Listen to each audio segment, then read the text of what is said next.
Maglalaba ako ngayon ng uniform ni Tali. Yung sinuot niya kanina. Ito. Lalabahan natin kasi meron siyang mga puti-puti. Yung mga pagkain kasi niya to eh. So, kailangan kong labahan to. Dahil yung bagong uniform niya na in-order ko ay hindi ko pa na lalabahan. Meron siyang dalawang pares ng uniform. So, ngayon, lalabahan ko to para may masuot siya para naka-ready na. So, ito yung in-order ko na uniform niya. Ayan, dalawa to. Magkaiba lang sila nung isa kasi ito may botones, may button. Yung isa, nabigay ng kanyang tita, bigay ni Tita Lexa niya, na pinaglakihan, walang botones dito or walang button. See, yung pagkakaiba nila. Ito meron. So, ayan. Tsaka, medyo dark ang kulay nito kesa dito sa isa. Ito red na red. Ito parang may pagka fuchsia red siya. Ganon. Parang red wine. Ganon. So, ayan. Lalabahan ko yan. Dalawa. Para matuyo. Madali lang naman tumutuyo kasi manipis lang. Dryer ko na lang. And then, mamayang madaling araw or bukas lang maaga pagising ko, sa ako na lang paplansyahin. So, ayan. Ulukot-lukot pa talaga. So, meron siyang isa, dalawa, at tatlo. Tatlong uniform. Diba magkaiba ang kulay? Medyo dark red itong dalawang to. So, ayan.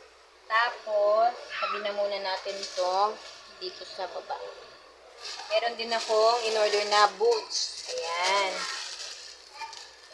Sa Shopee ko to in-order. Size 30. Size 30. Kita nyo ba?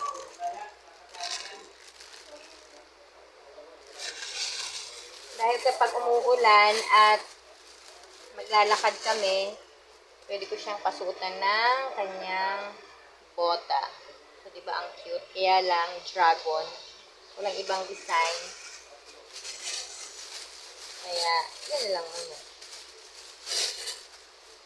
So, ayan. Meron siyang bota. Kulay pink. Cute, diba? Cute? Ayan. Balik natin yan sa plastic muna. Nag-film na ako ngayon kasi ang dami ko pang gagawin para makapag-edit din tayo ng isa pang video. Baba ko muna. And, meron din akong in-order na kanyang raincoat. Just in case na malakas ang ulan, kailangan namin mag-raincoat. Kahit nasa tricycle kami, susuotan ko siya ng raincoat. Ayan, si Hiromi.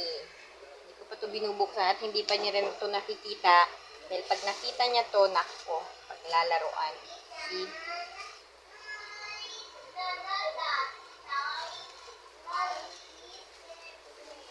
O, diba ang cute ng kanyang Hiromi raincoat.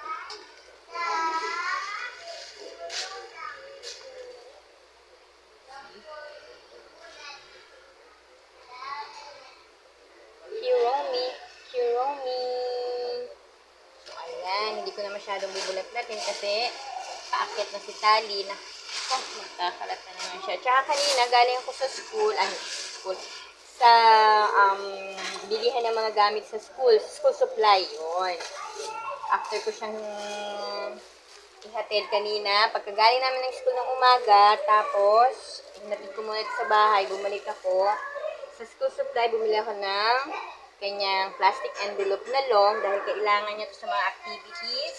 Binilhan ko rin siya ng coupon band para dito siya magsusulat ng drawing or kung anong gusto niya sulatin. Kasi kapag doon sa kanyang notebook o papel, mauubos agad. So, ayan. And, clear book. Bumili rin ako ng clear book kasi dito niya ilalagay lahat ng activities na nagawa nila sa school. And, last but not the least, bumili ako ng wipes. Kailangan niya yung wipes dahil kapag kumakain siya, masyadong makalat sa kamay niya, hinahawakan niya. So, meron siyang baong wipes. Yun lang naman. So, bababa na ako dahil maglalaba muna ang mami.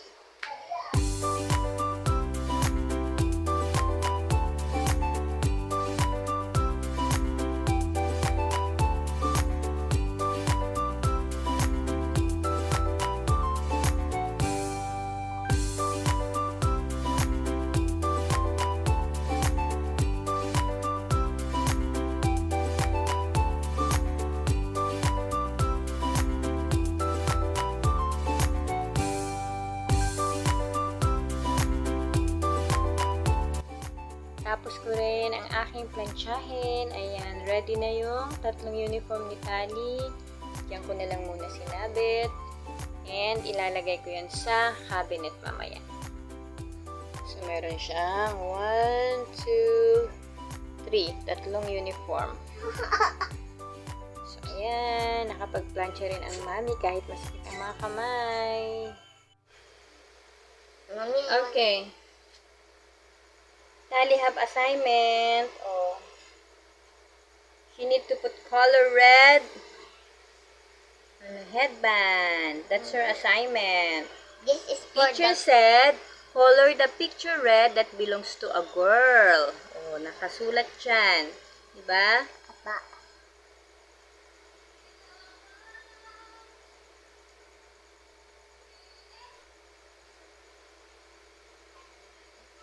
Rebel is a boy because he needs.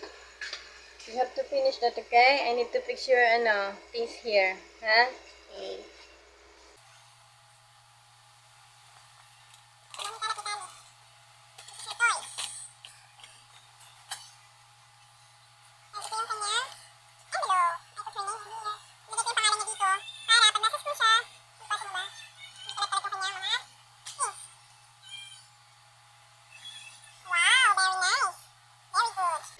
Okay. This is for the girls. Yeah, it's for the girls. That's, what's that? Shoes girls. Yes, the shoes girls now. Because that's for the girls. That's for the girl like you. Yes. Diba I have like this? Yeah, you have like that, but it's color black. Where is Etna? There in the downstairs door. Where in the There in the basket. The basket? Yes. Sige na, you finish it na.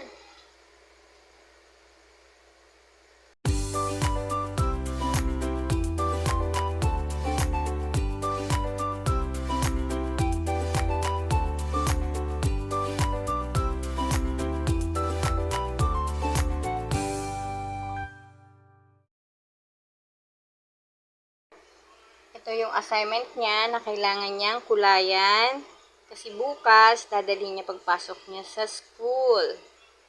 So, ayan, nakalagay dyan. Ayan. Kulayan daw ng color red lahat ng mga pang girls lang. At saka yung sa boys ay color blue.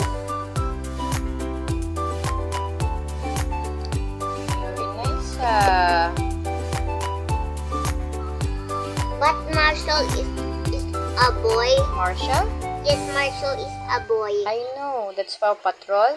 Yes, Marshall is a boy. Yeah, I know. Marshall Katatapos is ko lang a boy. mag-iron ng kanyang uniform. Dito ko na siya nilagay sa planchahan. Pero wag na kayo mag-alala kasi ito ay malamig na, kanina pa yun.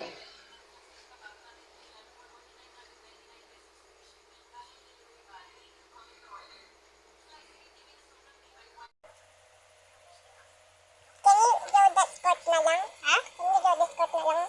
Oh, so you don't know how to color? No.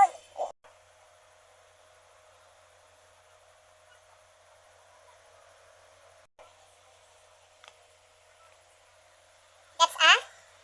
What is this? Hat. A hat. Very good. Diba mommy books have like this? Yes, I also have like that, diba? Yes.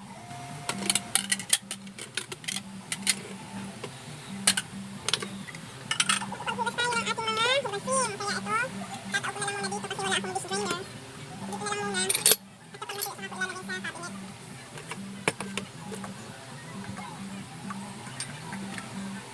Marami-rami ang aking hugasin. Kasi ilang araw akong naghugas dahil busy sa school ni Daddy.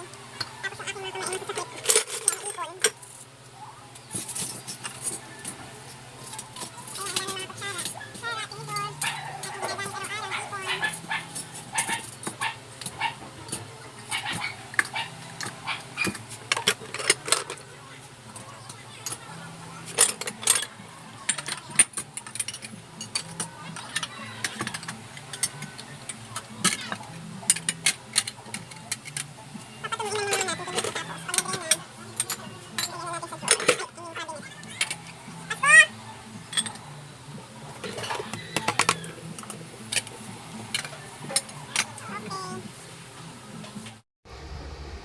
So, ayan yung ating nahugasang mga plato, mga bowl, tasa, at saka mga kutsara.